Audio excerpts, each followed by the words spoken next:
مرتبہ بالا تیرا، جس جا کوئی پہنچا نہیں پہنچا وہاں طلبہ تیرا۔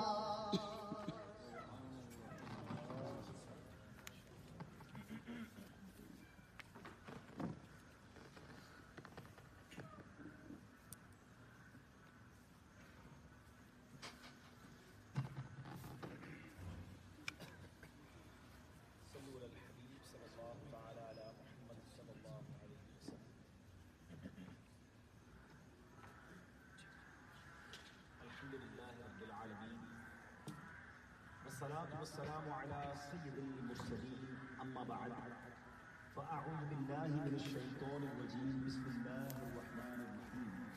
پڑھیے الصلاة والسلام عليك يا رسول الله وعلى آلك وأصحابك يا حبيب الله۔ الصلاة والسلام عليك يا نبي الله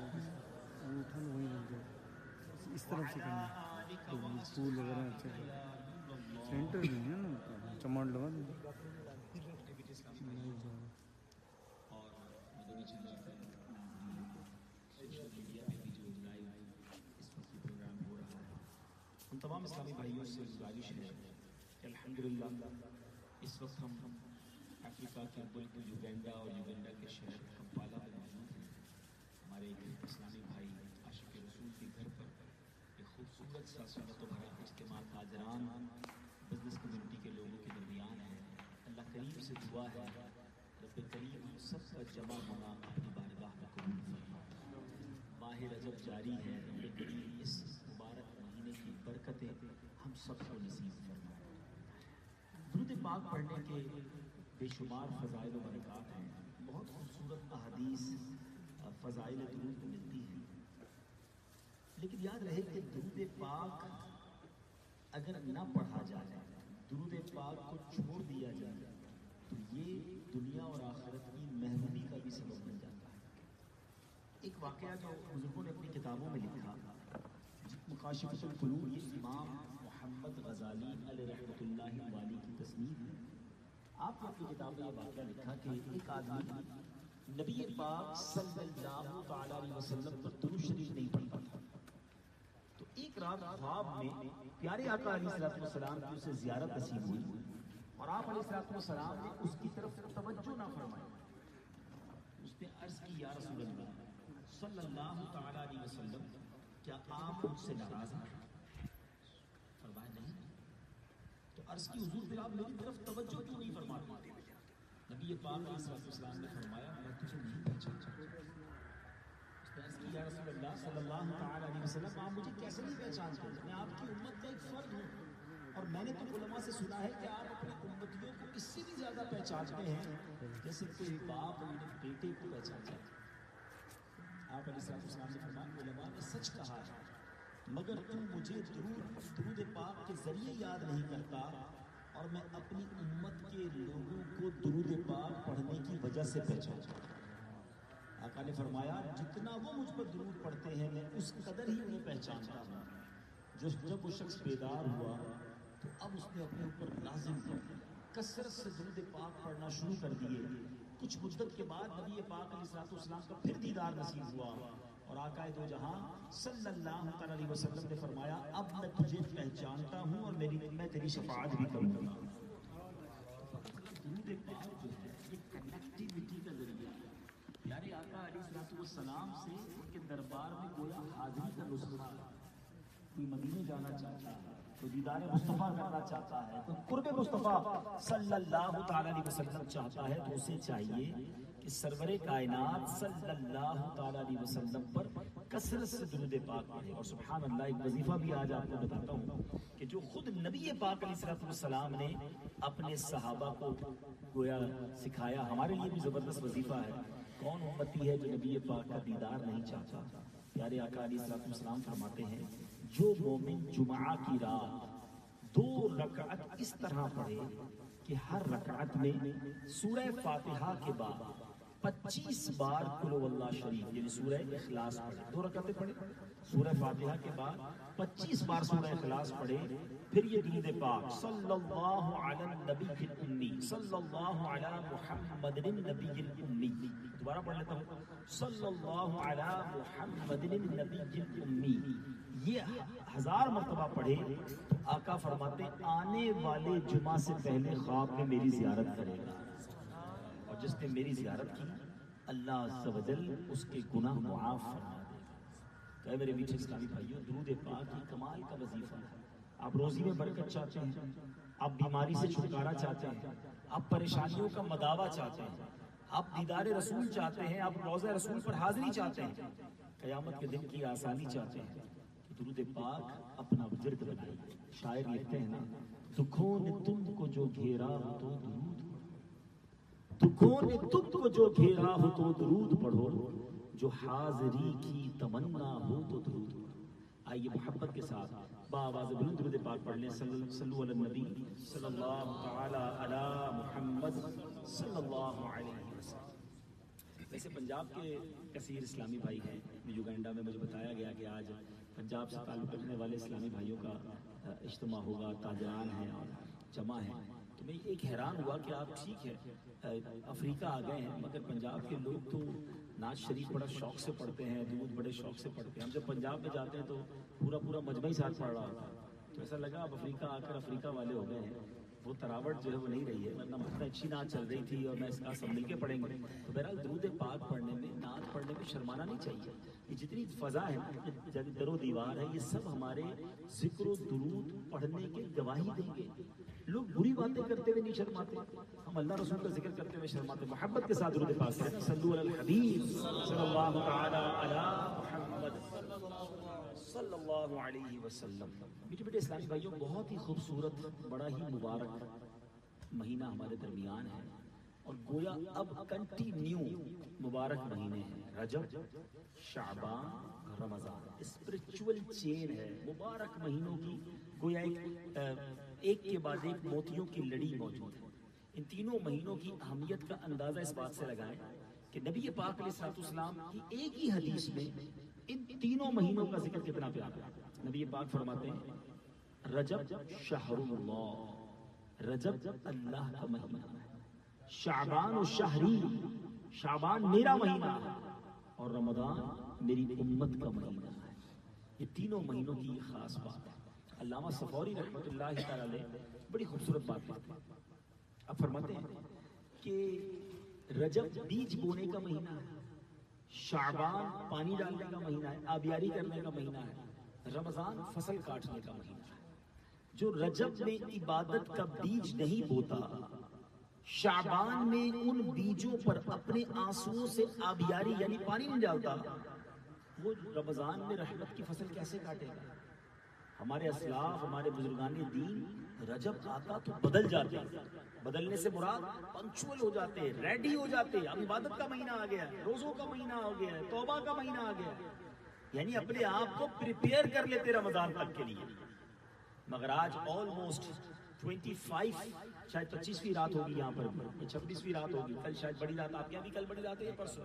کل ہی ہے ماشاءاللہ، تو 26ویں رات، تو آج 25 رجب کے دن گزر گئے۔ ہماری روٹین میں کیا فرق آیا کہ ہماری عبادتیں بڑھ گئی، ہمارے نفلی روزے بڑھ گئے، ہمارے نوافل بڑھ گئے۔ سبحان اللہ، یہ رجب کا مہینے کا جو نام ہے نا، یہی اناؤنسمنٹ بہت خوبصورت ہے، را جی با۔ را سے مراد اللہ کی رحمت، با سے مراد بر یعنی بھلائی، اور جیم جو بیچ میں ہے نا، اس سے مراد علماء کہتے ہیں اس سے مراد ہے بندے کے جرم۔ گویا اللہ کی رحمت یہ پکارتی ہے کہ میری رحمت اور میری بھلائی کے درمیان میرے بندوں کے جرموں کو کر دو، میں اسے معاف فرما دوں۔ It is the month of repentance، توبہ کا مہینہ۔ آئیے میں آپ کو چند باتیں رجب کے بارے میں، پھر انشاءاللہ نیت ہے کچھ شعبان المعظم جو اگلا مہینہ ہے اس بارے میں سنتے ہیں۔ بصرہ میں ایک بڑی نیک خاتون تھی، وفات کے وقت جب اس کا آخری وقت آنے لگا تو اس نے اپنے بیٹے کو وصیت کی کہ مجھے اس کپڑوں میں کفن دینا کہ میں جو کپڑے پہن کر رجب المرجب میں عبادت کرتی تھی، اسپیشل اس کا لباس اس نے رکھا ہوا تو اس عورت نے۔ تھوڑے عرصے بعد اس والدہ کا انتقال ہو گیا. بیٹا بھول گیا کہ ماں نے وصیت کیا کی تھی. تو نہیں بلکہ ماں کا انتقال ہوا تو بیٹے نے انہی کپڑوں میں وصیت پر عمل کرتے ہوئے ماں کو دفنا دیا. جب وہ قبرستان سے گھر آیا تو وہ کفن جو اس نے پہنایا تھا، میں دوبارہ ریپیٹ کرتا ہوں، بیٹا بھول گیا اور اس نے ماں کو کسی اور کفن کے اندر دفنا دیا. جو ماں نے وصیت کی تھی نا وہ بھول گیا. اب گھر آیا تو جس کپڑوں میں جس کفن میں اس نے ماں کو دفنایا تھا وہ کفن گھر میں پڑا ہے اور وہ لباس غائب ہے جس کی ماں نے وصیت کی تھی کہ جس میں مجھے کفن دینا. بیٹا پریشان، یہ کیا ہوا؟ قبر میں دفنایا تو جن کپڑوں کے ساتھ تھا وہ باہر آ گئے اور وہ کپڑے غائب ہیں کہ جو ماں نے وصیت کی تھی. تو اب غیب سے آواز آئی کہ اپنا کفن واپس لے لو، جس کی اس نے وصیت کی تھی ہم نے اسی کپڑے میں اس کو دفنایا ہے، کفنایا ہے، کیونکہ جو رجب کے روزے رکھتا ہے ہم اس کو قبر میں رنجیدہ نہیں ہونے دیتے. رجب کے روزے، رجب کی عبادتیں یہ اللہ کو بڑی پسند ہیں. مگر ہے میرے بیچ اسلامی بھائی، کیا ہمارے اندر کوئی شوق، کوئی ذوق ہوتا ہے نا؟ سیزن آتا ہے، کاروباری لوگ کہتے ہیں یار یہ ہمارا ٹائم ہے کمانے کا، یہ وقت ہے کاروبار کرنے کا. بھائی باقی دنوں میں اور تھوڑا ریلیکس کر لیں گے، سیزن میں ہم بہت کام کرتے ہیں کیونکہ ہمارا مال بہت بکتا ہے. سچی بات یہ ہے کہ پورے سال میں جو عبادت کا، برکتیں لوٹنے کا، رحمتیں لوٹنے کا، نیکیاں کرنے کا جو سیزن ہے نا وہ رجب، شعبان اور رمضان ہے. سبحان اللہ. رجب کی ایک رات جو کل رات آنی ہے، میں نے ڈیلیبریٹلی دانستہ یہ ٹاپک لیا تاکہ میں اپنے بھائیوں کو کل رات کی اہمیت بتا دوں. اور پھر جو انشاءاللہ فوری طور پہ اگلے 3-4 دنوں میں مہینہ آ رہا ہے شعبان، اس کے بارے میں کچھ بتایا جائے. جو کل رات ہے سبحان اللہ، اس کے بارے میں آتا ہے کہ نبی پاک علیہ الصلوۃ والسلام خود ارشاد فرماتے ہیں کہ جو شخص 27ویں شریف کا روزہ رکھے، حضرت سلمان فارسی راوی ہیں، پیارے آقا فرماتے ہیں کہ رجب میں ایک دن اور رات ہے، جو اس دن روزہ رکھے اور رات کو قیام کرے تو گویا اس نے 100 سال کے روزے رکھے اور 100 برس کی شب بیداری کی. یہ رجب کی 27ویں رات ہے. یعنی کل رات عبادت میں گزارے، دن روزے سے گزارے تو 100 سال شب بیداری کا ثواب اور 100 سال کے روزوں کا ثواب کیا جائے گا. تو پلیز کل رات کوئی نہ کوئی الحمدللہ دعوت اسلامی کا اجتماع بھی ہے، کلولو مسجد میں وہاں رات گزارنا. گھر آ کر بھی کوشش کریں کم آرام کریں، نوافل پڑھیں، قرآن پڑھیں، توبہ کریں، روزہ سحری کریں اور پھر پرسوں روزہ رکھیں. ایک دن کوئی بات نہیں، کام پہ تھوڑا کم وقت دے دیں، 100 سال 12 نوافل پڑھ دیں. کس طرح پڑھنے وہ بھی بتا دیتا ہوں، پہلے اس کی فضیلت سن لیں. روایتوں میں آتا ہے کہ رجب میں ایک رات ہے کہ اس میں نیک عمل کرنے والے کو 100 برس کی نیکیوں کا ثواب ہے اور وہ رجب کی 27ویں شب ہے. جو اس شب میں 12 رکعتیں پڑھے، جو مجھے سوشل میڈیا پہ سن رہے ہیں، کل عرب ملکوں میں بھی بڑی رات ہے، افریقن ملکوں میں بھی بڑی رات ہے اور پرسوں پاکستان میں بڑی رات ہے.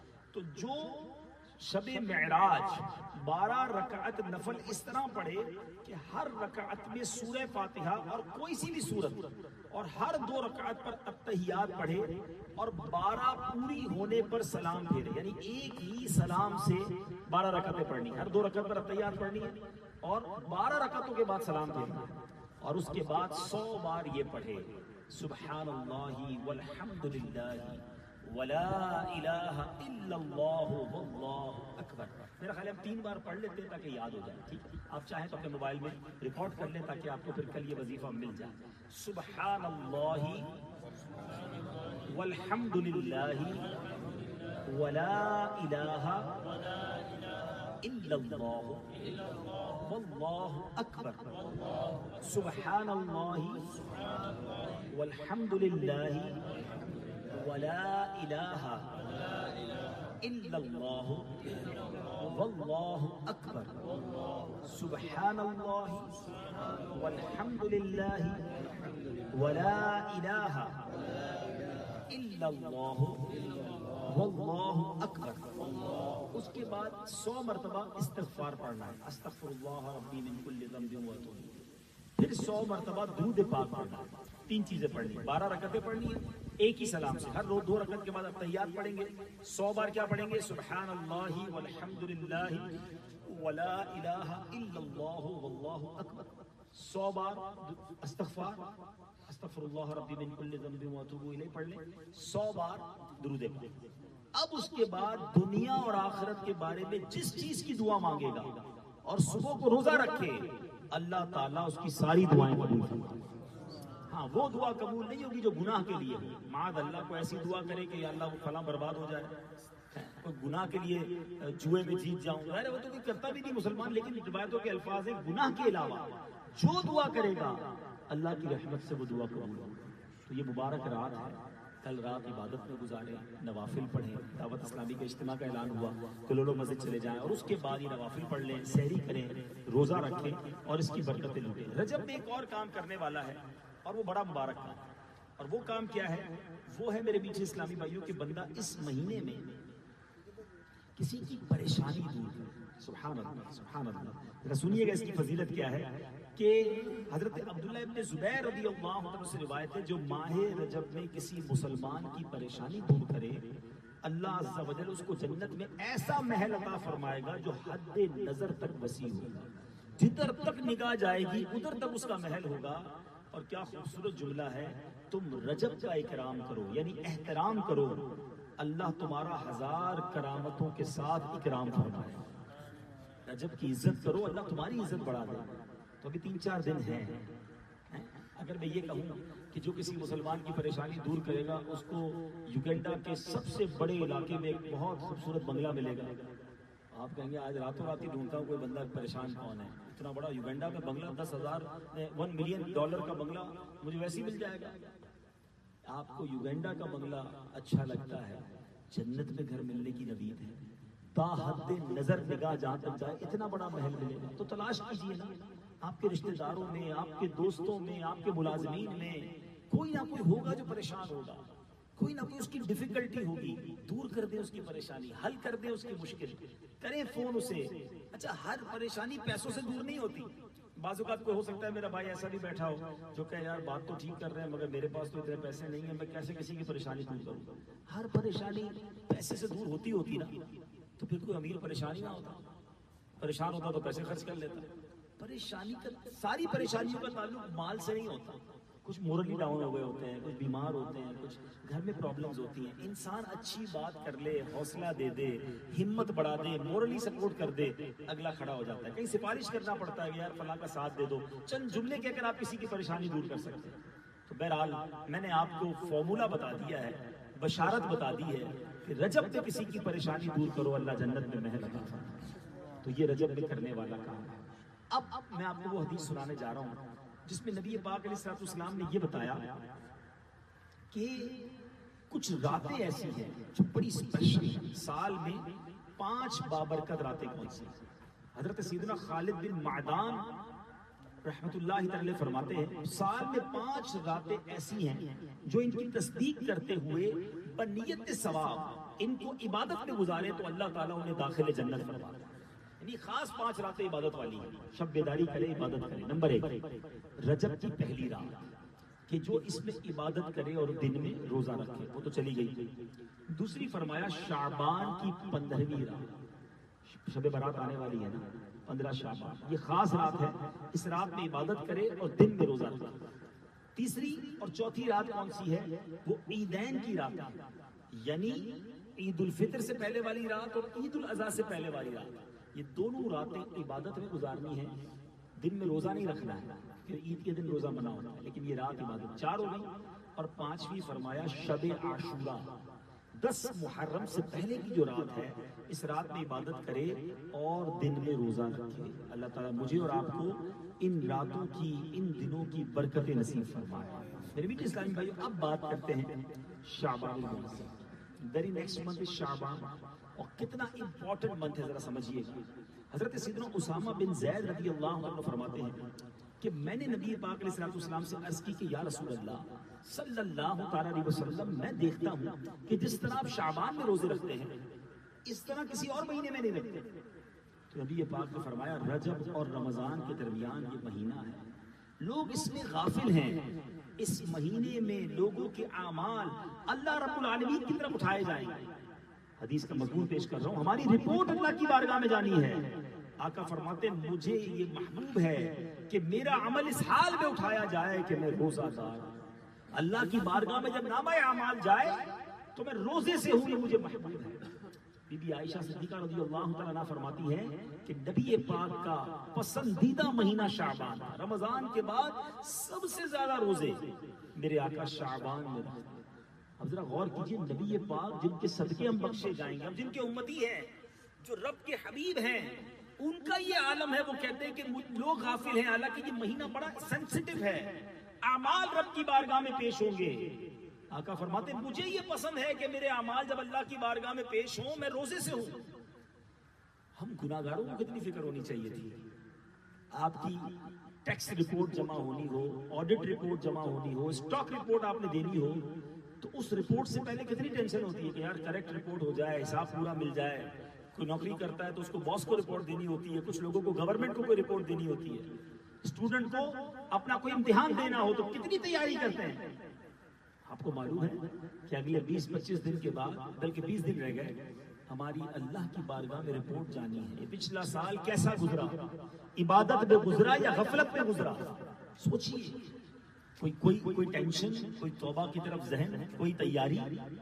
حالانکہ ہونا یہ چاہیے کہ اب لاسٹ 15-20 ڈیز میں ہماری کوئی نماز قضا نہ ہو کہ چلو یار پورا سال تو ضائع خراب ہو گیا، آخری پیجز تو ٹھیک ہو جائیں، روزے ہو جائیں، نفل ہو جائے، صدقے ہو جائیں، تاکہ اللہ قریب ہے، اور پھر اس کے بعد 15 شعبان کے بعد جو اگلے سال کے شروع کے پیجز ہیں وہ بھی اچھے ہو جائے رمضان تک۔ تو شروع اور آخر اچھا ہوگا تو قریب ہے، وہ درمیان کے گناہ معاف کر دے گا۔ لیکن فکر ہی نہ ہو کسی کو۔ غوث اعظم شیخ عبد القادر جیلانی کا کتنا بڑا مقام ہے، آپ اولیاء کرام کے سردار کہلاتے ہیں۔ غوث پاک فرماتے ہیں اللہ اکبر، اور آپ لکھتے ہیں کہ کچھ لوگ بہت سے کفن دھل کر تیار ہوتے ہیں مگر کفن پہننے والے بازاروں میں گھوم رہے ہوتے ہیں۔ شیخ عبد القادر جیلانی کہتے ہیں، ویسے بڑی پتہ کی بات ہے، مثال دیتا ہوں، ہم میں سے کوئی کبھی بھی مر سکتا ہے۔ پہلے غوث پاک کا پورا فرمان سن لیں، پھر لاجیکلی اس کو سمجھتے ہیں۔ آپ فرماتے ہیں بہت سے کفن دھل کر تیار ہوتے ہیں مگر کفن پہننے والے بازاروں میں گھوم رہے ہوتے ہیں۔ کافی لوگ ایسے ہوتے ہیں کہ جن کی قبریں کھودی جا چکی ہوتی ہیں مگر ان میں دفن ہونے والے خوشیوں میں مست ہوتے ہیں۔ بعض لوگ ہنس رہے ہوتے ہیں حالانکہ ان کی موت کا وقت قریب آ چکا ہوتا ہے۔ کئی مکانات کی تعمیرات کا کام مکمل ہو چکا ہوتا ہے مگر ان کے مالکان کی زندگی کا وقت بھی پورا ہو چکا ہوتا ہے۔ اب میں سوال کرنا چاہتا ہوں، غوث پاک کا فرمان کمال کا فرمان ہے، جتنا سوچیں گے نا اتنے دروازے ذہن کے دریچے کھلتے جائیں گے۔ یہ پاسبل ہے نا کہ ہم میں سے کوئی آج بھی مر سکتا ہے؟ کسی کے پاس ہے کوئی یہاں بیٹھا ایسا جس کے پاس گارنٹی ہو کہ نہیں جناب میں تو ابھی 2 سال تک زندہ رہوں گا؟ ہم میں سے کوئی بھی آج رات، جی ہاں، تھوڑی دیر بعد دنیا سے جا سکتا ہے۔ اچھا پہلے ہم یہ سنتے تھے، اب جب سے انٹرنیٹ آ گیا ہے، یوٹیوب آ گیا ہے، اب تو ایسے کلپ بھی آ جاتے ہیں کہ بندہ کھڑا ہے اور کھڑے کھڑے گر گیا۔ آپ نے بھی دیکھے ہوں گے ایسے سڈنلی ڈیتھ کے۔ اب تو انٹرنیٹ پر باقاعدہ کلپس آ گئے ہیں کہ بندہ کھیلتے کھیلتے مر گیا، چلتے چلتے گر گیا، یعنی 1 سیکنڈ پہلے اسے پتا نہیں تھا کہ میرا یہ آخری سانس ہے۔ تو جب یہ ساری چیزیں ہم دیکھتے ہیں تو یہ کیوں نہیں ریئلائز ہوتا کہ ہم آج بھی دنیا سے جا سکتے ہیں، اور جب مر جائیں گے پھر تو جو کر کے گئے اس کا جواب دینا ہے نا۔ جیسی کرنی ویسی بھرنی، اس کے بعد ثواب کا موقع نہیں ہے، اس کے بعد نماز کا موقع نہیں ہے، اس کے بعد توبہ کا موقع نہیں ہے۔ اور مجھے نہیں پتا یوگنڈا میں کیا عرف ہوتا ہے، ورنہ جیسے کفن شاپ پاکستان میں ہوتی ہیں، آپ کے یہاں بھی ہو سکتا ہے ہوتی ہوگی، کہیں نہ کہیں تو کفن رکھے ہوتے ہوں گے نا، مرنے کے بعد وہاں سے آپ کفن لیتے ہوں گے۔ ہمارے یہاں قبرستان میں 2-3 قبریں ریڈی رکھی جاتی ہیں، بڑے قبرستانوں میں 10-15 قبریں ریڈی رکھی جاتی ہیں۔ ہو سکتا ہے یہاں بھی مسلمانوں کے قبرستان میں ایسا ہوتا ہوگا۔ بات بڑی پتے کی ہے غوث پاک نے، کہ مثال دیتا ہوں، جس کا کفن آج دھل کر ریڈی کر کے تھیلی میں ڈال کر کفن شاپ والے نے رکھا ہے، وہ کفن والا تو بھی زندہ ہے نا، مر گیا ہوتا تو کفن لے لیا ہوتا۔ کفن اس کا ریڈی ہے، وہ دنیا میں بدبخت گھوم رہا ہے۔ گورکن جس کی قبر کھود رہا ہے، جس کی بھی کھود رہا ہے، اس کی خدائی کے وقت وہ بندہ دنیا میں گھوم رہا ہے، مست ہے۔ اس کو یہ نہیں پتا کہ قبر جو خود رہی ہے اس وقت رائٹ ناؤ، وہ میرے لیے خود رہی ہے۔ جو کفن طے کر کے اینولپ میں تھیلی میں ڈالا جا رہا ہے بیسیکلی وہ میرے لیے دھلا ہے۔ غوث پاک فرماتے ہیں کہ لوگ ہنسی میں دیگر کاموں میں مصروف ہیں اور ملک الموت قریب آ چکے ہیں، موت کا وقت قریب آ چکا ہے۔ کئی مکان بن کر تیار ہیں، رینوویٹ ہو گئے ہیں، ٹرانسفر کا ٹائم آ گیا ہے، مگر بندہ مکان کی بجائے قبر میں چلا جاتا ہے۔ میں ایک واقعہ نہیں بھولتا، ایک بار ہم ہانگ کانگ میں تھے، اور دعوت اسلامی کی مرکزی مجلس شورا کے نگران حاجی عمران افطاری بھی ہمارے درمیان ہیں. تو کیا ہوا کہ وہاں ہم جب گئے تو بتایا اسلامی بھائی نے ایک واقعہ سنایا, بڑا دل ہلا دینے والا واقعہ تھا.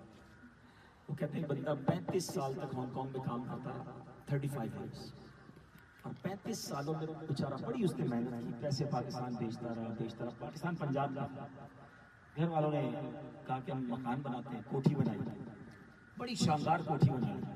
ایسے کرتا چوکیداری تھا ہانگ کانگ میں, اور پیسے بیچ محنت کر کے کوٹھی بن گئی. گھر والوں نے کہا ابھی تو آ جاؤ, تھوڑے سال اور کام کر لوں پھر ہمیشہ کے لیے آ جاؤ. اب کیا ہوا, خود کسی کے مکان کی چوکیداری کر رہا ہے اور اس کے مکان پر چوکیدار رکھ دیا گیا کیونکہ رہنے گیا نہیں تھا کوئی. آخرکار آفٹر 35 ایئرز پلان کیا کہ بس اب بہت ہو گیا, اب چلتے ہیں واپس. گھر بھی بن گیا, پیسے بھی بن گئے, اب انجوائے کریں گے. بڑے ارمانوں سے گھر بنایا تھا. دوستوں کی فیئر ویل پارٹی تھی کہ اب جانے کا ٹائم ہے. سارے دوست 35 سال ہو گئے تھے, کئی دوست بن گئے تھے. اپنی پورا سامان جو ہے گھر کا فلائٹ میں بک کیا, کارگو, اور خود بھی اس فلائٹ میں اپنی سیٹ بک کی, اور ایک رات پہلے دوستوں کی پارٹی رکھی. بڑا انجوائے کیا دوستوں نے, کھانا پینا ہلا گلا کہ بھائی اب میں جا رہا ہوں ہانگ کانگ چھوڑ کے. ڈیورنگ دا پارٹی, اسی پارٹی کے دوران اس بندے کو ہارٹ اٹیک, اسی میں اس کا انتقال ہوا. جس فلائٹ میں سامان جانا تھا اسی میں اس کا جنازہ ہوا. جس کوٹھی میں اس نے رہنا تھا, ارمانوں سے بنائی تھی, کوٹھی میں نہیں قبرستان میں, قبر کے اندر. 35 سال گھر بنانے کی کوشش کی, قبر بنانے کی کتنی کوشش کی. قبر روشن ہوگی کہ نہیں, اللہ راضی ہوگا کہ نہیں. آپ میرے بھائی ہیں, شب برات آنے والی ہے, یہ بڑی نازک رات ہے. اس رات بی بی عائشہ صدیقہ رضی اللہ تعالیٰ عنہ فرماتی ہیں یہ نازک فیصلوں والی رات ہے. سنیے, آپ فرماتی ہے کہ نبی پاک علیہ الصلوۃ والسلام پورے شعبان کے روزے رکھتے تھے. فرماتی ہے میں نے عرض کی یا رسول اللہ کیا سب مہینوں میں آپ علیہ الصلوۃ والسلام کے نزدیک پسندیدہ شعبان کے روزے رکھنا ہے؟ تو محبوب علیہ الصلوۃ والسلام نے ارشاد فرمایا اللہ تعالیٰ اس سال مرنے والی ہر جان کو لکھ دیتا ہے, مجھے یہ پسند ہے کہ میرا وقت رخصت آئے تو میں روزہ دار. 15 شعبان کو لوہے محفوظ پر جو ہماری قسمت کا حال ہے نا, وہ اللہ تبارک و تعالیٰ فرشتوں کے سپرد کرتا ہے. اس سال کون مرے گا, اس سال کسی کو رزق دیا جائے گا, کون پیدا ہوگا, کس نے حج کو جانا ہے, بہت سارے سینسٹیو ڈیسیشنز 15 شعبان کو ہوتے ہیں اور فرشتوں کو ڈیلیور ہوتے ہیں. جبھی تو ہمیں بار بار کہا جاتا ہے اس رات کو عبادت میں گزاریں, دن کو روزہ رکھیں. یہ رات سنت ہے قبرستان جانا. آپ بھی 15 شعبان کی رات کوشش کر کے قبرستان بھی جایا کریں, مگر پلیز اس سے پہلے توبہ, اللہ کی بارگاہ میں التجائیں کہ مولا سارا سال غلط گزرا ہے, گناہوں میں گزرا ہے, اب یہ جو آخری دن ہے اپنے کرم سے قبول فرما. اور اب اس رات کیا ہوگا اور بتاؤ. نبی پاک فرماتے ہیں جس کا مضمون ہے اللہ تعالیٰ 15 شعبان کی رات, جس کو کہتے ہیں شب برات. اچھا ہم سب شب برات تو کہتے ہیں, کبھی سوچے اس کو برات کیوں کہتے ہیں؟ برات کے معنی ہے آزادی کے. ہم کہتے ہیں یہ بندہ باعزت بری ہو گیا, بری ہونا, براعت پانا. شب برات کو نبی پاک کی حدیث کے مضمون کے مطابق اللہ تعالیٰ قبیلہ بنی کلب کی بکریوں کے بالوں کی تعداد کے مطابق گناہ گاروں کو جہنم سے آزاد فرماتا ہے. یعنی آپ اندازہ کرنا چاہیں گے کتنے آزاد ہوتے ہیں. ہم اپنے سر کے بال نہیں گن سکتے. We are not able to count our own hair. ہم اپنے بال نہیں گن سکتے. ایک بندہ کتنے لاکھوں ہزاروں بال ہوں گے, ایک بکری میں کتنے بال ہوں گے. اور قبیلہ بنی کلب بتایا جاتا ہے کہ یہ نبی پاک نے کیوں فرمایا, اس زمانے میں سب سے زیادہ جو بکریاں پالا کرتا تھا نا قبیلہ, وہ قبیلہ بنی کلب. تو قبیلہ بنی کلب کی بکریوں کے بالوں کی تعداد, it means millions and billions, گناہگار اس رات جہنم سے آزاد کر دیے جائیں. اتنی مبارک رات. مگر آقا نے آگے فرمایا 6 قسم کے بدنصیب ایسے ہیں کہ جو اس رات بھی نہیں بخشے جائیں. اب ڈرنا ہے.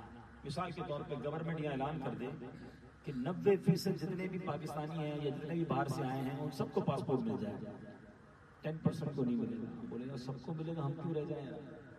اتنے لوگوں کو جنت ملے گی, اتنے لوگوں کو نجات ملے گی, مگر چند نہیں ملے گی, چند لوگوں کو نہیں ملے گی. بدنصیب کون ہوں گے؟ پیارے آقا نے وہ کیٹیگری بھی بیان کر دی.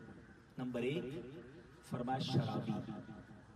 عادی شرابی جو ہوگا نا وہ نہیں بخشا جائے. آج بدقسمتی سے مسلمان کولڈ ڈرنک کی طرح شراب پی رہا ہے. دوست بیٹھتے ہیں تو شراب پلا دیتے ہیں.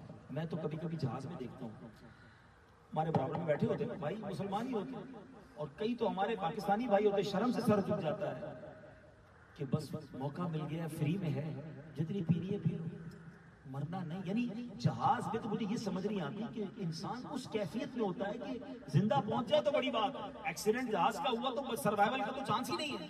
کلمہ پڑھے, درود پڑھے, توبہ کرے, شراب پیتے اس میں, فلمیں دیکھتے اس میں. اب خود سوچیں یار, اس حالت میں مر گیا تو اللہ کو منہ کیا دکھاؤں گا. علماء فرماتے ہیں جو جس حال میں مرے گا اس حال میں اٹھایا جائے گا.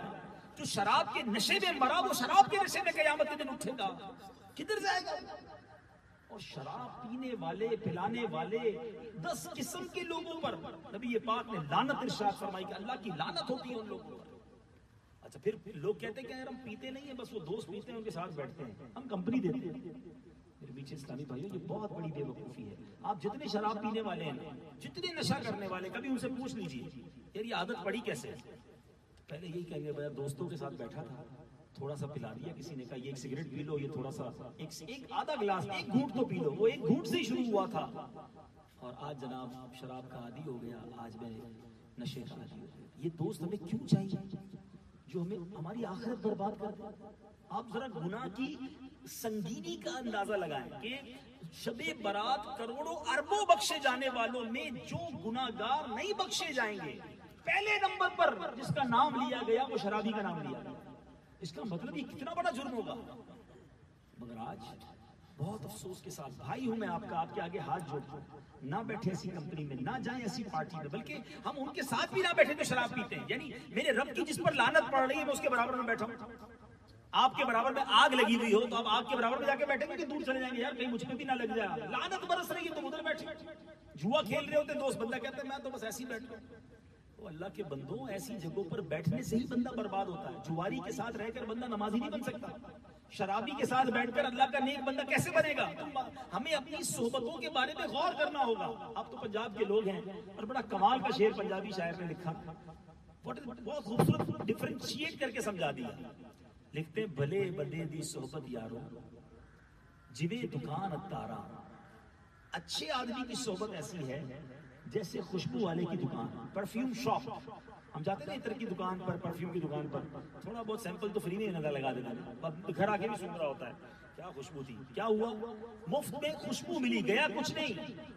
کہتے بھلے بندے دی صحبت یارو جویں دکان اتارا, سودا بھاوے ملے نہ لئیے, گلے ہلے آن ہزارا. خوشبو پھر بھی آتی ہے, پیسے خرچ کرے نہ کرے. مگر برے بندے دی صحبت یارو جویں دکان لوہارا. جو برا آدمی ہے نا اس کی صحبت لوہار کی دکان جیسی ہے. جب آگ جل رہی ہوتی ہے اور وہ لوہا کوٹ رہا ہوتا ہے, اس کے پاس جائیں بدبو بھی آتی ہے, بعضوں کا چنگاری کرتے میں کپڑے میں سوراخ بھی کر دیتی ہے. گھر آ کے بندہ کہتا ہے یار یہ کیا ہوا, کپڑے میں سوراخ کیسے ہو گیا, چنگاریاں اڑ رہی تھی وہ گئے کیوں, کچھ نہ کچھ تو لگی گیا نا. تو برے بندے کی صحبت یاروں جویں دکان لوہارا, کپڑے پاوے کچھ کچھ پئیے, چنگا پہن ہزارا. کچھ نہ کچھ آپ کے کپڑے خراب ہو ہی جانے, تو نہ بیٹھے ایسے لوگوں کے ساتھ. شب برات شرابی نہیں بخشا جائے گا. اگر میرا کوئی بھائی یہاں بیٹھا ہے, مجھے آن لائن جو سن رہے ہیں اس وقت مدری چینل پر جو ریکارڈنگ ہو رہی ہے, اگر آپ پھر مجھے سنتے ہیں, اللہ کے واسطے چھوڑ دیجیے, بس نہ جائیں, مارے نہ جائیں. زندگی بہت مختصر ہے, یہ بری عادتوں سے اپنی جان چھڑائیں. دوسرا میرے آقا نے فرمایا, حدیث پاک کا مضمون ہے, بدکاری کرنے والا, بدکاری کا عادی وہ بھی نہیں بخشا جائے. آج یہ بے حیائی بدکاری کتنا عام ہو گئی. زنا کے اڈے کھل گئے, جب چاہے شیطان, جس طرح جانور اپنی شہوت پوری کرتا ہے, آج لوگوں کا یہ حال ہو گیا. سمجھتے کوئی پوچھنے والا نہیں, کوئی دیکھنے والا نہیں. ہم تو ایسے ملک میں رہتے ہیں جہاں یہ عام سی بات ہے. اب تو کچھ ایسے ملکوں کا سنا ہے, سفر کیا جاتا ہے کہ چلو ادھر چل کے برے کام کریں گے, وہاں کوئی دیکھنے والا نہیں ہوگا, وہاں جا کر اپنی خواہشات کو پورا کرتے ہیں. ارے ہم یہ کیوں نہیں سوچتے کہ ہم دنیا میں کہیں بھی ہیں, ٹھیک ہے فیملی نہیں ہے, دوست نہیں ہے, خاندان والے نہیں ہیں, اللہ تو دیکھ رہا ہے نا, اور رب کو کیا ہم دکھائیں گے. یہ کتنا شدید عذاب ہے. قیامت کے دن ایسے عذاب کے بارے میں نبی پاک نے فرمایا کہ آگ کے اندر جس طرح ابلتا ہے انسان، اس طرح یہ بدکاری کرنے والے کھولتے ہوں گے اور ان کی شرم گاہوں سے ایسی بو نکلے گی کہ جہنم کے لوگ بھی پناہ مانگیں گے کہ کون لوگ ہیں. بتایا جائے گا یہ بدکاریاں کرتے تھے، یہ وہ مرد اور عورت ہیں جو بے حیائیاں کرتے تھے. میرے بیچ اسلامی بھائی، میرے نوجوانوں بالخصوص اپنی جوانی کو برباد نہ ہونے دینا.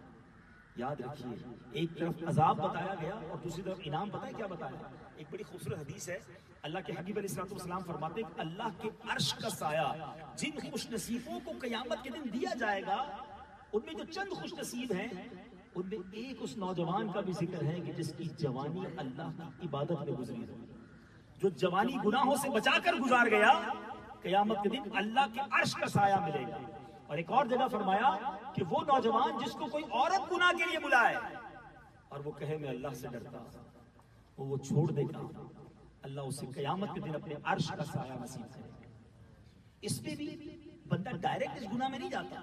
میں آپ کو تھوڑا سمٹمز بھی بتاتا جا رہا ہوں. شراب نہیں بھی پی رہے تو شرابی کے ساتھ بیٹھنا بھی نہیں ہے. بالکل اسی طرح اگر آپ بدکاری میں اللہ کی رحمت سے نہیں ہے مبتلا، اللہ ہمیشہ محفوظ رکھے. لیکن اس کا راستہ کیا ہے؟ یاد رکھیے، پہلے آنکھ بہکتی ہے، پھر دل بہکتا ہے، پھر شرمگاہ بہکتی ہے. یہ آنکھیں برے مناظر دیکھے نا، پھر انسان کا دل گندگی کی طرف جاتا ہے. سب سے پہلے یہ ڈور ہے، یہ راستہ ہے گناہوں کا. آنکھوں کو بچائیے. انٹرنیٹ پر بیٹھ کر، موبائل پر بیٹھ کر آج جو کچھ ہو رہا ہے مجھے بتانے کی ضرورت نہیں ہے. اب ٹی وی کا ریموٹ ہاتھ میں ہے اور جو دیکھنا ہے دیکھ لو. موبائل ہاتھ میں ہے، جس ویب سائٹ پہ جانا ہے چلے جاؤ. جب آنکھیں دیکھیں گی تو قابو کیسے پاؤ گے؟ اگر اپنے آپ کو اس حرام کام سے بچانا ہے تو سب سے پہلے اپنی آنکھوں کی حفاظت کرنی ہوگی. اور یاد رکھیے، آنکھوں کا زنا کہا گیا، آنکھوں کی بدکاری، غلط چیز کو دیکھنا کہا گیا. ہاتھوں کی بدکاری، ہاتھوں کا غلط استعمال کہا گیا. یاد رکھیے، کانوں کی بدکاری، کانوں کا حرام سننا کہا گیا.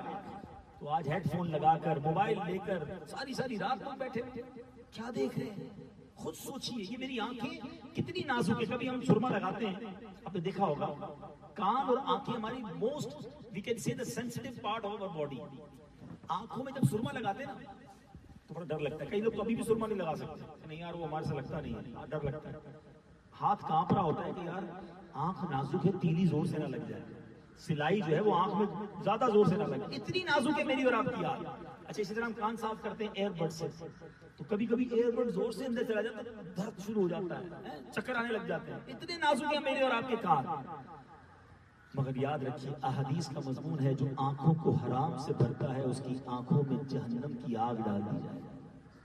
جو کانوں کو حرام سنتا ہے کانوں سے، اس کے کانوں میں جہنم کے آگ کے کیل ٹھوکے جائیں گے. کیسے اتنی کمزور چیزوں میں یہ عذاب کیسے برداشت ہوگا؟ مگر پھر بھی یار بڑا مزہ آتا ہے، انجوائے کرتے ہیں. نہ کریں ایسا. یہ آنکھیں اللہ نے اس لیے نہیں دی، یہ کان اس لیے نہیں دی.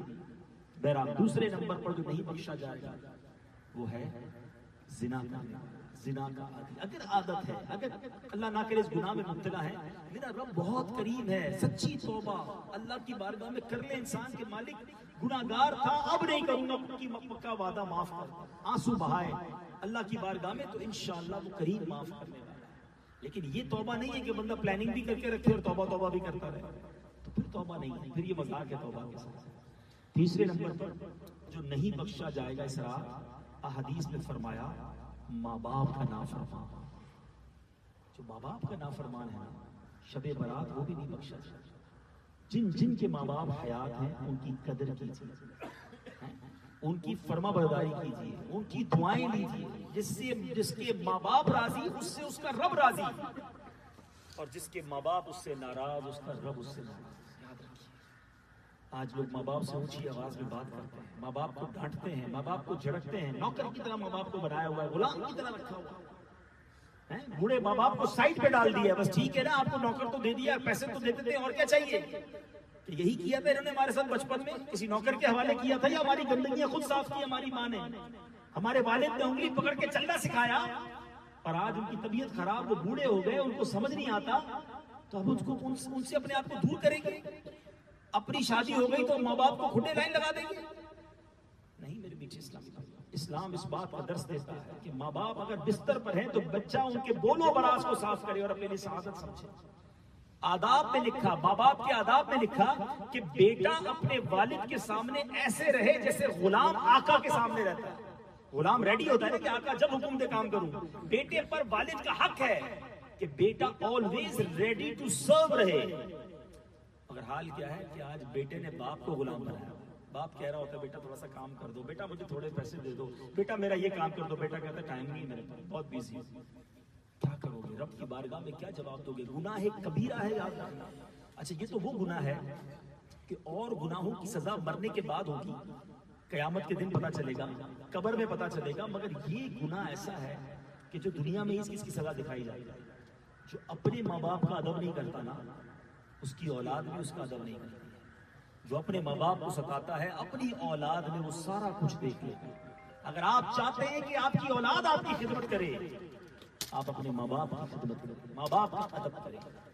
چوتھے نمبر پر میرے آقا فرماتے جو گناہگار نہیں بخشا جائے، شب برات قطع تعلق کرنے والا، ڈسکنیکٹ کرنے والا، رشتہ داریوں کو کاٹنے والا نہیں بخشا جائے. چھوٹی چھوٹی بات پر ہم نے رشتہ داریاں ختم کی ہوئی ہیں. ہم نہیں جاتے اپنے چچا کے گھر. کیوں نہیں جاتے؟ انہوں دعوت میں نہیں بلایا تھا، سیدھے منہ بات نہیں کی تھی. ہم اپنے کزن سے بات نہیں کرتے. کیوں یار؟ بس اس کا اسٹائل ہی ہمیں پسند نہیں. اللہ کے بندو، یہ چھوٹی چھوٹی بات پر تم نے دوستیاں، رشتہ داریاں ختم کر. قطع تعلق کرنے والا، رشتہ داریاں توڑنے والا، یہ اللہ کو پسند نہیں. اور کتنا سخت ناپسند ہے کہ اسے شب برات بھی نہیں بخشا جائے. اگر دیکھیں نا تو پرانے دوست، پرانے رشتے چھوٹی سی بات پر ناراض ہو کے بیٹھے، بھائی بھائی سے دور ہے، بہن بہن سے دور ہے، میاں بیوی گھروں میں بیٹھے ہوئے. کیوں؟ وہ آ کر معافی مانگے تو میں اس کو لے کے جاؤں گا اپنے سسرال سے. بیوی کہتی شوہر آ کے معافی مانگے تو میں جاؤں گا. ایک بیچ کے سوری نے میاں بیوی کو، بھائی بھائی کو، رشتہ داروں کو دور رکھا ہوا. 5 سال 10 سال ہو گئے. اچھا یاد بھی بڑا آتا ہے، وہ دوست یاد بھی آ رہا ہے، شوہر کو بیوی یاد آ رہی ہے، بیوی کو شوہر یاد آ رہا ہے، لیکن ساتھ ایگو بھی ہے نا، انا بھی ہے. نہیں میں کیوں معافی مانگوں؟ قصور تو اس نے کیا تھا، بدتمیزی تو اس نے کی تھی، تنگ تو اس نے کیا تھا. بس معافی ایک بار مانگ لے، میں چلا جاؤں گا. نہ وہ مانگ رہی ہے نہ تم مانگ رہے ہو. اور دوریاں، رکاوٹیں. ارے تھوڑی سی زندگی ہے بھائی، محبت کے ساتھ، پیار کے ساتھ جوڑ کے گزار دو. 50 60 70 سال اگر اللہ نے رحمت کی تو جی لو گے، اس میں 25 30 سال تو دوریوں میں گزار دیے. بچا کیا لائف میں؟ بلکہ ایسی دوریاں کر کے ماں باپ جاتے ہیں، اللہ کی پناہ، اپنے بچوں کو نصیحت کر کے جاتے ہیں کہ چاچا کے پاس مرنے کے بعد بھی نہیں جانا، میری بہن کے پاس مرنے کے بعد بھی تم نے نہیں جانا. خبردار. یاد رکھنا ایسی وصیت پر عمل کرنا ضروری نہیں ہے. ماں باپ اگر کسی حرام کام کا حکم دے تو وہ کرنا ضروری نہیں. کسی کو ماں کہے نماز نہیں پڑھو اور آپ کہیں کہ ماں کی خدمت کر رہا ہوں، ماں کی بات مان رہا ہوں، یہ ماں کی بات ماننا نہیں ہوگا. اللہ کی بارگاہ میں جو رب کا حکم ہے، اللہ کے حبیب کا حکم ہے، اس کے سامنے ماں باپ کا حکم نہیں چلے گا. انہی نے تو سکھایا ہے ماں باپ کا ادب کرنا، لیکن لمٹ ہوتی ہے ہر چیز کی.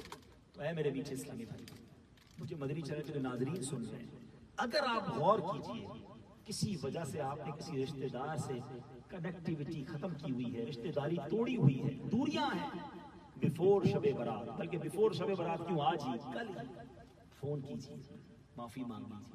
آپ کہیں گے پھر مولانا صاحب غلطی اس نے کی، میں کیوں مانگوں؟ یہی تو پرابلم ہے، میں کیوں مانگوں؟ کوئی مسئلہ نہیں ہے، معافی مانگنے سے عزت کم نہیں ہوتی.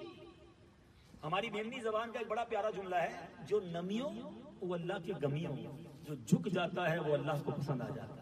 آپ مانگ لے معافی، یار بھائی بہت سال ہو گئے ہم ملے بھی نہیں ہیں، میری کوئی بات بری لگی ہو معافی مانگتا ہوں، مٹھائی کا ڈبہ لے کے گھر چلے جائیں اس کے، وہ بھی کہے گا میں بھی انتظار ہی کر رہا تھا کب آؤ گے. ساری باتیں سب بھول جائیں گے، محبتیں بڑھ جائیں گی، پیار بڑھ جائے گا. اپنے اپنے ہی ہوتے ہیں، یاد رکھیے، اپنوں کے سامنے کوئی ویلیو کسی اور کی نہیں. آج کل لوگ کہتے ہیں میرے 5000 فرینڈ ہیں فیس بک پہ، میں جناب 50 گروپس میں کام کرتا ہوں، میرے اتنے میسیجز چلتے ہیں، میرے اتنے دوست ہیں. بتاؤ تو صحیح، جب بیمار ہوئے تھے تو ہاسپٹل میں کتنے فیس بک فرینڈز آئے تھے، کتنے واٹس ایپ گروپ کے فالوورز آئے تھے؟ وہی تمہاری ماں ساتھ تھی، وہی بہن، وہی بھائی تھا، وہی بچے تھے، وہی بیوی تھی. ایک بعد اچھا پڑوسی آ گیا، پتا چل گیا کون مصیبت میں کون ہے. یہ اپنے ان کی قدر کرو، ان کی ویلیو سمجھو. ان کو چھوڑ کر لگے رہے سارا دن، برابر کے ماں بیٹھی ہے، اس کی بات کرنے کا ٹائم نہیں ہے، بچے سامنے بیٹھے ہیں، سارا دن موبائل پہ لگے ہوئے کہ نہیں جناب میں بڑا سوشل ہوں. یہ کیسے سوشل ہو کہ اپنوں سے ان سوشل ہو گئے؟ نہ کریں یہ ڈسکنیکٹیویٹی، محبتیں پھیلائیں. اسلام ہے تو کہتا ہوں کتنا پیارا مذہب ہے. میری رشتہ داری جڑ جائے گی تھوڑی دیر میں سمجھانے کے لیے اللہ عز و جل کی بارگاہ میں کیا ثواب ہے، اپنا کو کیا فائدہ ہو جائے گا، شریعت کو کیا فائدہ ہوگا، اسلام کو کیا فائدہ ہوگا. دوسرے لفظوں میں رب چاہتا ہے کہ میرے بندے مل کر خوش رہے، محبتوں سے رہے. کتنا کمپلیٹ ریلیجن ہے یار. بخشش کا پروانہ ہمیں دیا جا رہا ہے کہ دیکھو رشتہ داری کاٹو گے تو نہیں بخشوں گا، اپنوں میں مل کر رہو، محبت سے رہو. سبحان اللہ سبحان اللہ. کہ میرے پیچھے ہمت کر کے، ہاں بالکل ہمت کر کے، جس جو بھی آپ نے اگر ڈسکنیکٹیوٹی ہے جوڑ، ہم جوڑنے کے لیے آئے ہیں، توڑنے کے لیے نہیں. اور اس لیے جوڑ لیں کہیں ایسا نہ ہو شب برات نہ بخشے. ہاں یہ ضرور ہے کہ آپ نے کسی سے معافی مانگی، ٹھیک ہے، اور وہ معاف نہیں کرتا، وہ کہتا نہیں بھائی کوئی ضرورت نہیں ہے، میں کوئی رشتہ داری نہیں نبھاتا، میرا تمہارا تعلق ہی نہیں ہے.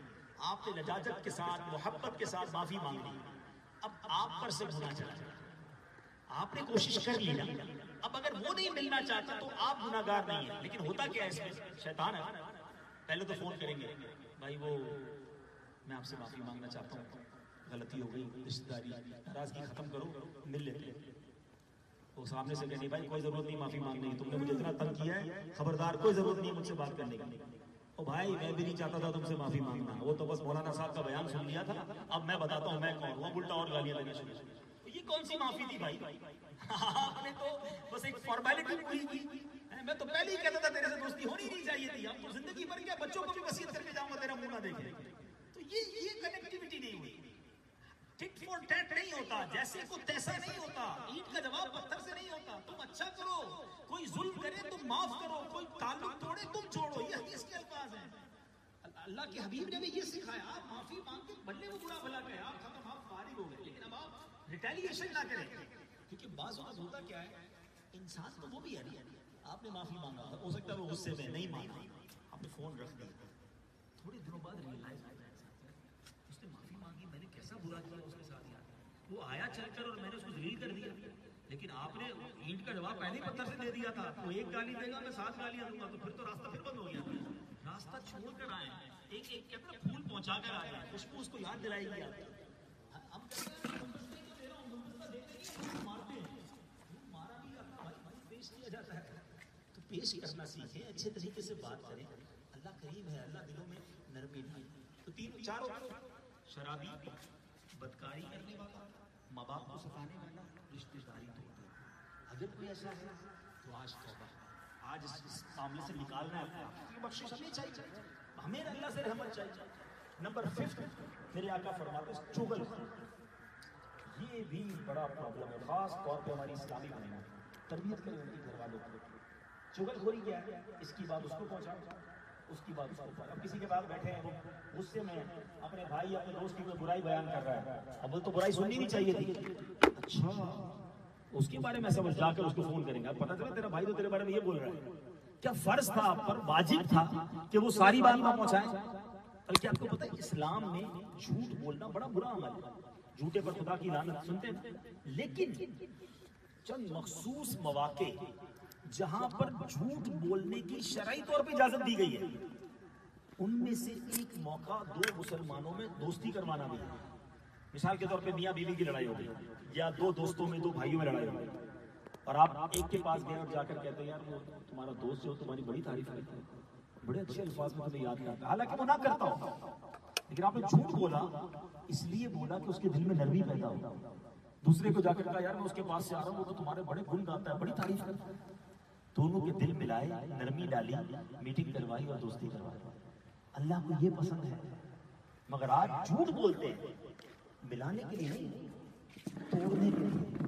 وہ تمہاری بڑی برائی کرتا ہے، ہاں گالیاں دیتا ہے پیچھے سے، تمہارا بولتا بڑا بےمان ہے، 1 نمبر کا چیٹر ہے. پارٹنر ہی ختم کرا کے بندہ بڑا خوش ہوتا ہے، کیسا کمال. توبہ. اللہ کو سخت ناپسند ہے چغل. محبتوں کا چور کہا گیا چغل کو. کبھی زندگی میں یہ مت کرنا. اگر کسی سے کسی کی برائی سن بھی لی نا، کانوں میں آ بھی گئی، ہمیں کیا ضرورت ہے اس تک پہنچانا. عیب چھپائیں، جو کسی کے عیب چھپاتا ہے اللہ اس کے عیب چھپاتا ہے. جو لوگوں کی عیبوں کی تلاش میں رہتے ہیں نا، یار کچھ نیا پتا چل جائے، اسکینڈل پتا چل جائے، جیسے ہی کسی کے پرابلم پتا چلے نا کہ اس کے کاروبار میں یہ مسئلہ ہو گیا ہے، یا اس کے بچے کا یہ پرابلم ہو گیا، فوراً وہ پیسے چلانا شروع. پتا چلا ہاں اسی کا پرابلم ہے، ہاں اس کی بیٹی کا مسئلہ ہے. توبہ توبہ توبہ. تمہیں کسی مسلمان کا پرابلم پتا چلا، پھیلانا شروع کر دیا. ڈھک دیجیے. جو کسی کے عیب چھپاتا ہے اللہ اس کے عیب چھپاتا ہے, جو کسی کے عیب کھولتا ہے اس کے بھی عیب کھول دیے جاتے ہیں. سوچئے جو میری اور آپ کی غلطیاں ہیں جو اللہ کو معلوم ہیں, اگر وہ کھل گئی تو کس کو وہ دکھانے کے لائق رہیں گے. اللہ نے میرے اور آپ کے عیب چھپائے ہوئے, اللہ سے دعا کرتے ہیں اللہ کبھی ان عیبوں کو دنیا میں بھی چھپائے رکھے, موت کے وقت بھی چھپائے رکھے, اور اے کاش حشر میں بھی چھپائے رکھے. لیکن اس کے لیے ہمیں دوسروں کے عیب چھپانے والا بننا ہے. اور چھٹے نمبر پر جو آقا علیہ الصلوۃ والسلام نے فرمایا تصویر بنانے. اب یہاں علماء کا اس میں کچھ اختلاف ہے کہ یہاں مراد ہاتھ سے جو تصویر ڈرافٹ کی جاتی ہے یا اسٹیچو بنائے جاتے ہیں, مجسمے بنائے جاتے ہیں. ایک اور روایت کے مطابق اس میں تکبر کرنے والا, پراؤڈ کے ساتھ اپنا لباس پراؤڈ والا پہننے والا, پاجامے کو نیچے تک لٹکانے والا, جو تکبر کی وجہ سے جادوگر, اس کی بھی اسراف بخشش ہے.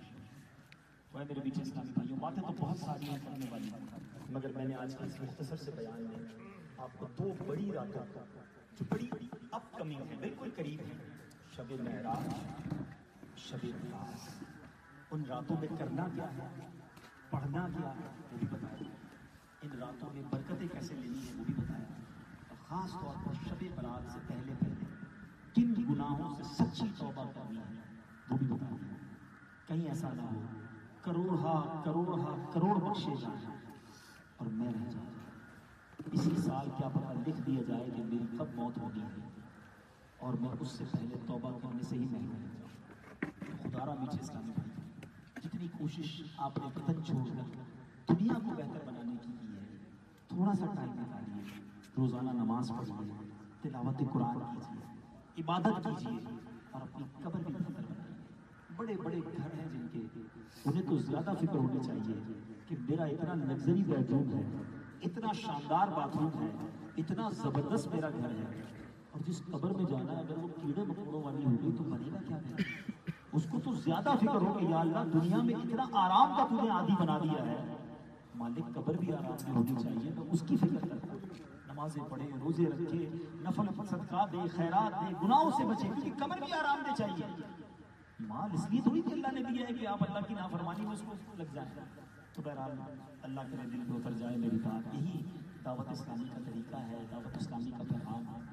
آپ بھی دعوت اسلامی کا ساتھ دیجیے. جو اسلامی بھائی کل رات کلولو مسجد میں تھے انہوں نے دیکھا ہوگا کہ کتنی بڑی تعداد میں افریقن یوگینڈن اسلامی بھائی آئے تھے, اور ان پہ ہم نے بیان کیا. پھر اس کے بعد یہاں کے 19 طلباء 19 اسٹوڈنٹس, افریقن اسٹوڈنٹس نے ماشاءاللہ قرآن پاک ناظرہ ختم کیا, اور انہیں بہت بڑی تعداد وہ تھی, کسی کے 20 پارے, کسی کے 22 پارے, 27 پارے حفظ بھی ہو گئے. یعنی اگلے چند مہینوں میں حافظ قرآن بنیں گے.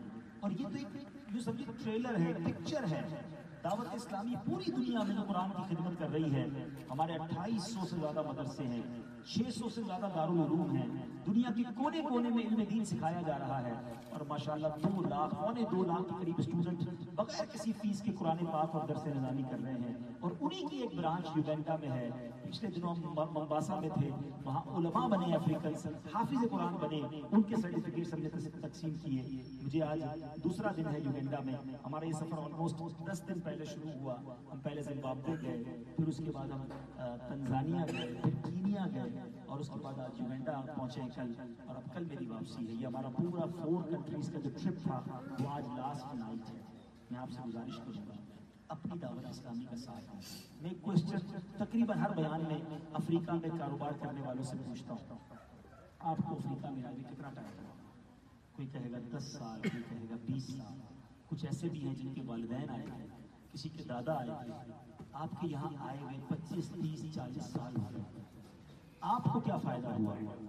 تو آپ کہیں گے فائنینشلی الحمدللہ فائدہ ہوا, گھر بنا لیا, پاکستان میں بھی فائدہ ہوا, پیسے اچھے ہو گئے, ٹھیک ہے, اللہ اور برکت, اللہ رزق حلال میں اور برکت. مگر دوسرا سوال یہ ہے, اس بر اعظم میں آپ آئے, اکثر گجرانوالہ والے ہیں, بتاؤ اس بر اعظم میں آپ کے آنے سے اسلام کو کیا فائدہ ہوا؟ آپ افریقہ میں زندگی کا بڑا حصہ گزار گئے, دین کو کیا فائدہ پہنچا؟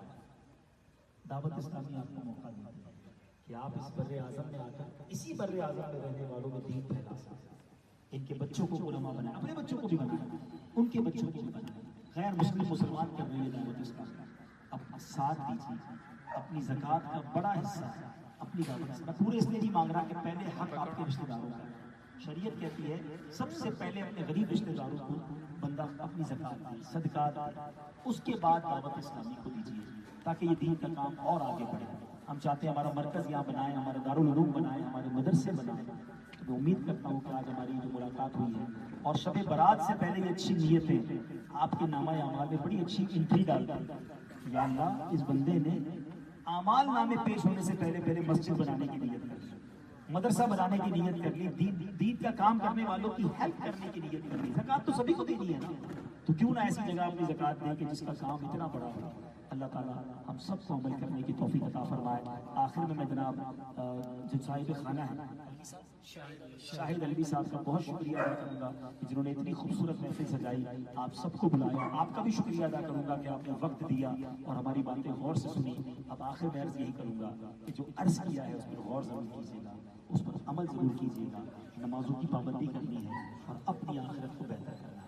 27 رجب شب برات انشاءاللہ عبادت کو گزاریں اور دل کا روزہ رکھیں۔ اللہ تعالیٰ مبارک راتوں کی برکتیں ہم سب کو نصیب فرمائے، آمین بجاہ النبی صلی اللہ تعالی علیہ وسلم۔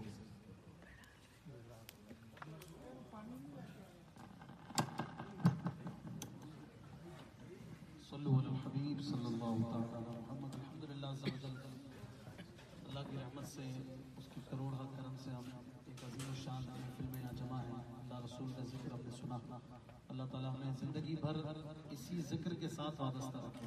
بڑی سعادت کی بات ہے، اس وقت ہو سکتا ہے کوئی شراب خانے میں بیٹھا ہو، کوئی جوا کھیل رہا ہو۔ کتنے سعادت مند ہیں وہ جو ماشاءاللہ علماء اکرام کے ساتھ بیٹھ کر اس ذکر کی محفل کو اویل کر رہے ہیں۔ اللہ کا شکر ہے، الحمدللہ یہ اللہ کی نعمت ہے۔ ہم مسلمان ہیں تو یہ سب میسر ہے۔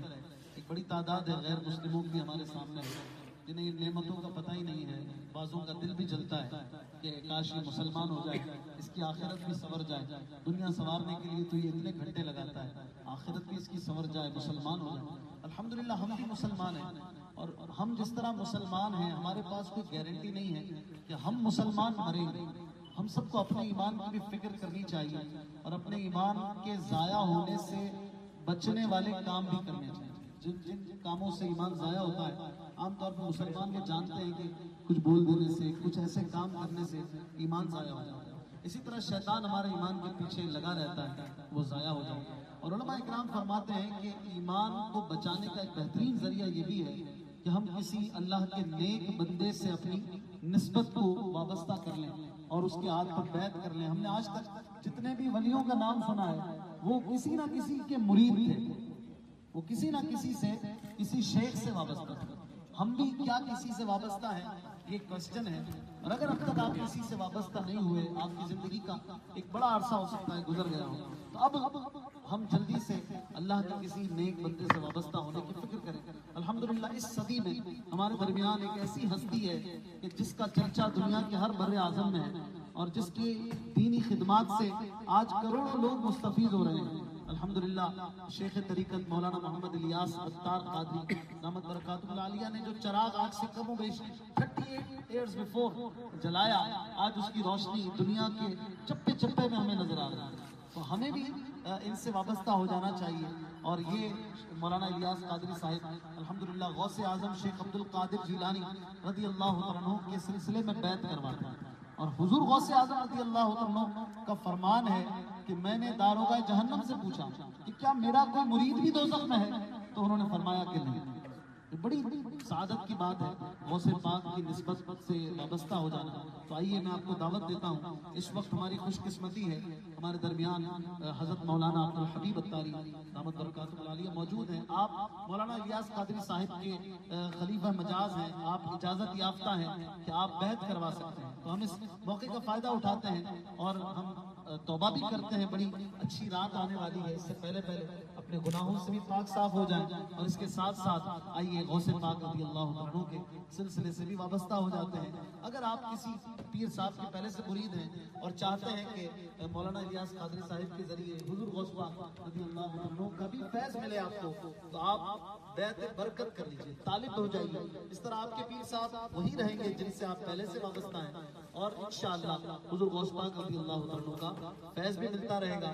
جو کسی کے مرید نہیں ہیں وہ بیعت کر رہے ہیں، تو جب عبدالحبیب صاحب فرمائے میں مرید ہوتا ہوں تو آپ وہی الفاظ دہرائیں، اور جب آپ کسی اور کے مرید ہیں اور بیعت برکت لینا چاہتے ہیں تو آپ یوں کہیے گا میں طالب ہوتا ہوں۔ جب یہ کہیں کہ میں مرید ہوتا ہوں تو آپ یہ مت دہرائیے، بلکہ آپ یہ کہیے گا میں طالب ہوتا ہوں۔ یہ ان کے لیے ہے جو کسی اور پیر صاحب کے مرید ہیں۔ اللہ پاک ہماری توبہ کو بھی قبول کرے اور ہماری ان نسبتوں کو، ان ذکر کی محفلوں کو سلامت رکھے۔ صلو علی الحبیب صلی اللہ علیہ وسلم۔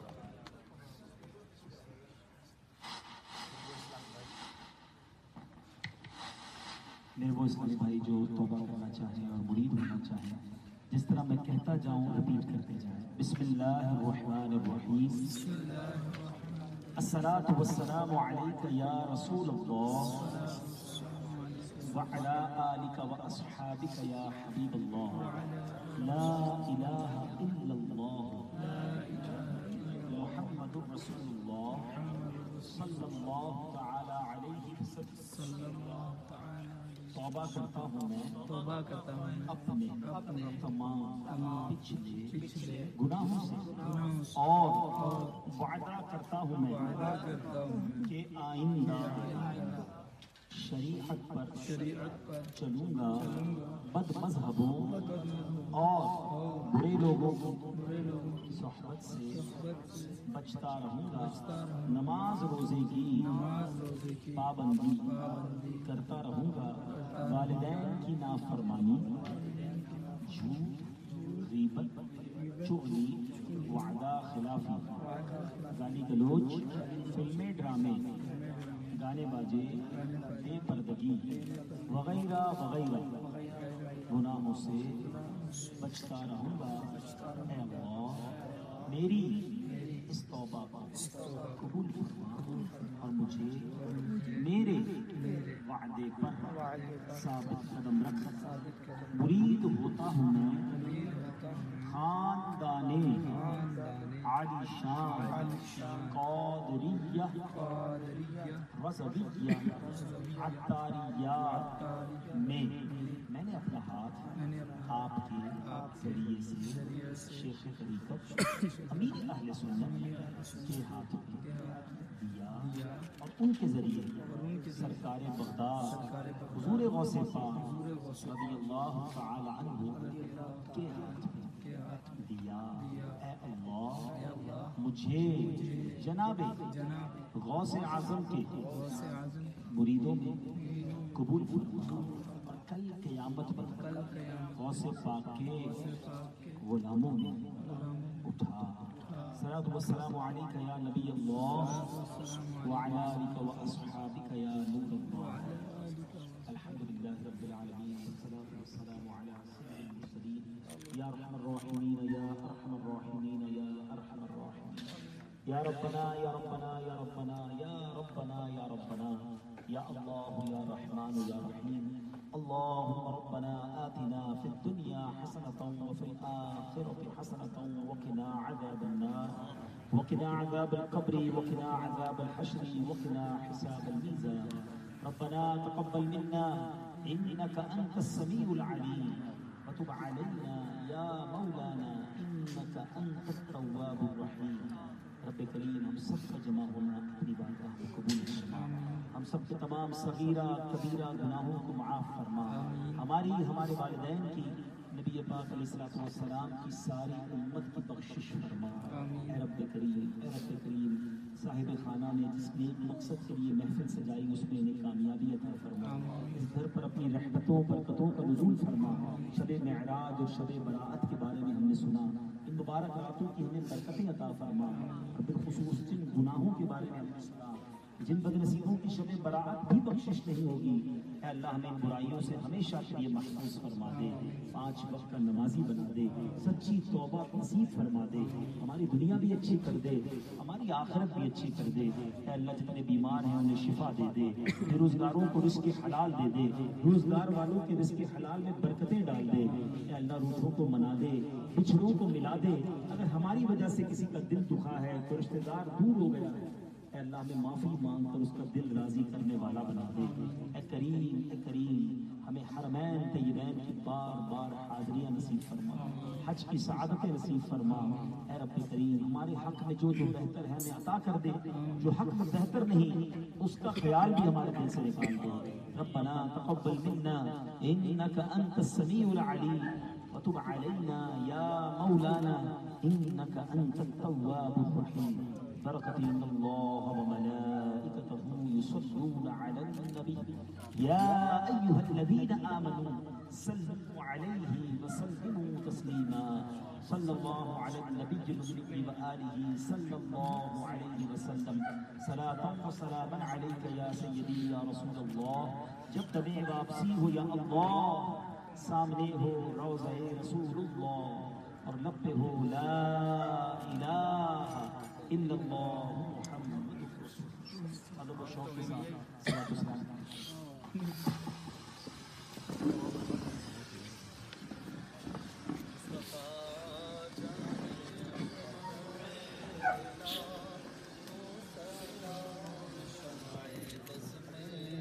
ہدایت تیرا ہو سلام، جس سہانی گھڑی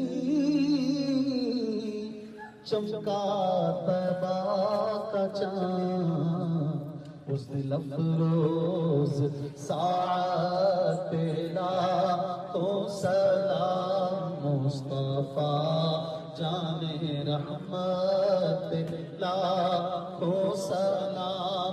کس کو دیکھا یہ موسیٰ سے پوچھے کوئی، آنکھ والوں کی ہمت لاکھوں سلام، مصطفیٰ جان رحمت لاکھوں سلام۔ غوث اعظم امام الطغا والنقا، جلوہ شان قدرت پہ لاکھوں سلام۔ مجھ سے خدمت کے قدسی کہے رضا، مجھ سے خدمت کے قدسی کہے رضا، مصطفیٰ جان رحمت لاکھوں سلام۔ شمع بزم ہدایت